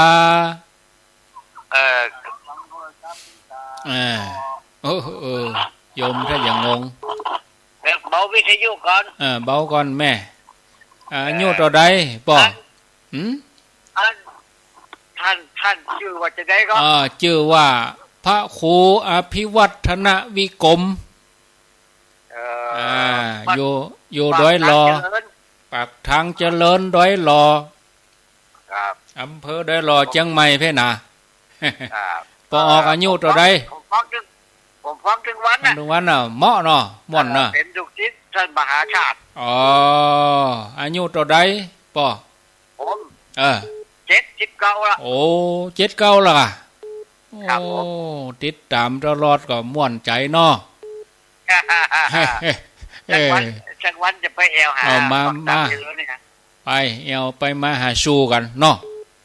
ครับม่วนอกม่วนใจครับโชคดีเนอะโชคดีโอ้อันนี้เป็นอยู่ตัวเมืองบ่เนี่ยเนาะดีมีสุขขอบคุณเนอะอายุ79ฟังบุญญาวาสชัดเจนดีโอ้ก็อยากเฮาก็อยู่กับธรรมะอยู่กับพระเจ้าอยากเอาไปทำอย่างอื่นมันก็บัดใจไวแต่คนหนุ่มก็ฟังอยู่นะบางคนก็เปิดอยู่ที่บ้านเปิดอยู่ที่ร้านม่วนอกม่วนใจฟังไปเลย0998366322มีเข้ามาข้างแถม ข้างแถม8 นาทีเจริญพรเจ้ากราบไหว้ศาลเจ้าท่านพระครูอภิวัตรเจ้าโทรจากที่ไหนจากแม่ห้อยเงินโดยสะเก็ดเจ้าแม่ห้อยเงินโดยสะเก็ดเด็ดสกอยเจ้าฟังชัดเจนดีเนาะเจ้าชัดเจนดีเจ้าฟังกันตลอดโดยสะเก็ดนี่นะเจ้าบ้านหนองเฟกนะเจ้าหนองเฟกแน่นหนาดีฟังกันแน่นหนาเนาะน้ำฝนทุกยศนะเจ้าพระครูไหลมารวมกันเนาะเป็นมหาสมุทรเลยอ่ะเจ้าโอ้น้ำจิตน้ำใจน้ำศีลธรรมกรรมฐานเนาะเจ้าเป็นศูนย์รวมเป็นกำลังใจให้ท่านพระครูนะเจ้าขอบคุณเนอะกับไปสาเจ้าแม่นี่เปิ้นนั้นอุปมาเทียบได้ชัดเจนน้ำฝนแต่ละหยดทุกเม็ดมารวมกันเป็นแม่น้ำทุกสายมารวมกันเหมือนจิตใจหมู่เฮาทั้งหลายเจ้าพุทธนะบุญกินบุญทานศีลธรรมกรรมฐานเฮาได้กินทานทำบุญเฮาก็มารวมกันนี่เอาสถานนี้ขึ้นสีขาวนี่เป็นสื่อเป็นจุดรวมกันเป็นกิจกรรมเป็นการปฏิบัติเป็นการเผยแผ่คำสอนเนาะเจริญพรมนมัสการเจ้าค่ะอาจารย์โทษจากดังใดโทษจากบ้านเคือนยางลำปางเจ้าแม่สีเจ้าแม่สีอำเภออย่างแม่อำเภอเมืองเจ้าอำเภอเมืองน่ะเนาะจังหวัดลำปางไก่จากตะกี้ลุงที่ออกตะกี้อยู่บ้านตาคำน้อยเนี่ยตาคำน้อยฮู้จักกันอยู่ก้ามึงรู้จักเจ้าอันกะมันเป็นคนบ้านตาคำน้อยแต่แม่เป็นคนบ้านเคือนยางเขาก็ได้มาฮู้กันกับสถานีเนี่ยนี่เนาะฮู้จักกันตักทายกันเอิ้นหากันเนี่ยก็มันก็มีความสุขดีนะเนาะเอาสถานีวิทยุนี่เป็นสื่อกลางเนาะป่อหยังก็เปิ้นน่ะชื่อเปิ้นน่ะป่อหยังบ่ฮู้มันตาเขาน้อยนี่จ้ะกะไก่จากวัดบุญญาวาสก็ไก่ก็ไก่เจ้าวัดบุญญาวาสเพิ่นเข้าในเมืองเนาะอันนี้อยู่ใต้ห้องน้ำแข็งเพิ่นอันไปทางอันพุ่นกะไปทางลำปางพวกไปทางอันบางเหนือพุ่นกะพะเยากะบ่เจ้าเชียงยางนี่มันอยู่ออกไปทางใดน่ะห้างชัดเกาะคาก็ว่าไปทางวัดพระบาทพุ่นบ้านดงชัยเจ้าก่อมไก่ตัวใดโมทนาโมทนาเนอขอบคุณที่บอกคือเนาะเจริญพรเจ้าอนุโมทนาจากที่ไหนจากบ่อน้ำมันฝางเจ้าบ่อน้ำมันฝางฟังชัดดีเนาะบ่อน้ำมันนี่ไปทางเวียงป่าเป้าบ่กะออกแม่สวยบ่ออกแม่สวยบ่นะฟังตั้งแต่ 3 โมงแล้วก็พวกแม่เจ้าก็ฟังแหมเนอพวกแม่เจ้าฟังแท้โมทนามันพวกจะได้แตนหลวงปู่นี่แตนตู้ลุงดอยอินเทอร์เน็ตเปิ้นบ่พร้อมมันผูกเลยแม่เจ้าจะได้แตนตู้ลุงดอยเจริญพรจากวัดสาเจ้าพระครูโทรจากดังใดฟังนันทรามเมืองฝางนันทรามเมืองฝางนันทรามฟังตลอดทุกคนเจ้ากูตนกูองค์ลำได้โทรเป็นยังโทรมาพ่องเข้ามาจับโทรมาพ่องกะนั่งอยู่บ้านอย่านองนี่เดียวเนี่ยหน้ามาน้ำขึ้นเข้ากองบ้านมองแฝงนะนองแต่เดี๋ยวน้ำปิงอย่าขึ้นกำลังจะแม่ว่ะถ้าคูลูกสาวว่ะกะลูกสาวอยู่พูนอยู่ไหนอยู่ตั้งแถวทางน้ำแปดมั่งกะ อยากไปขึ้นไปอยู่ดีมีสุขเอาหน้าฝนนี่ต้องระมัดระวังเนอะกับแมงกับอย่างงูกะจักเข็บแมงป่องกะโมเนี่ยต้องระมัดระวังแล้วก็ญาติโยมก็ได้ติดตามรายการเนาะว่าอยู่ที่ไหนตั้งใดหน้าฟ้าหน้าฝนต้องระมัดระวังการเดินเหินด้วยมันมื่นจะไปนับได้นับลูกนับเตียวก็พอใช่พอขวาเตียวการเดินเหินระมัดระวังแท้ๆคนเท่านี่จะไปให้ได้ก่นถ้าคนเท่าได้ก่นได้เต่าแล้วเนี่ยมันยุ่งนะเขี่ยงมันลุนะกระดูกกาอย่างกายต้องระวังต้องรวบรวมต้องมีสติดีๆจะไปลุกพรวดพลาดเตียวเหินเดินเนี่ยจะเอาจ้าจะไปใจฮ้อนมันหมื่นมันอย่างเรามันผเลิดมันล้มมันเจ้าแล้วโอ้เป็นอย่างแล้วลำบากเนาะตุกตัวเก่าตัวตุกลูกหลานตัวต้องระมัดระวังเนอะเตียวยังมีสติพอเวลาแล้วก็หมดแล้วลาไปก่อนนอศรัทธาญาติโยมอายุวันโนสุขังปลัง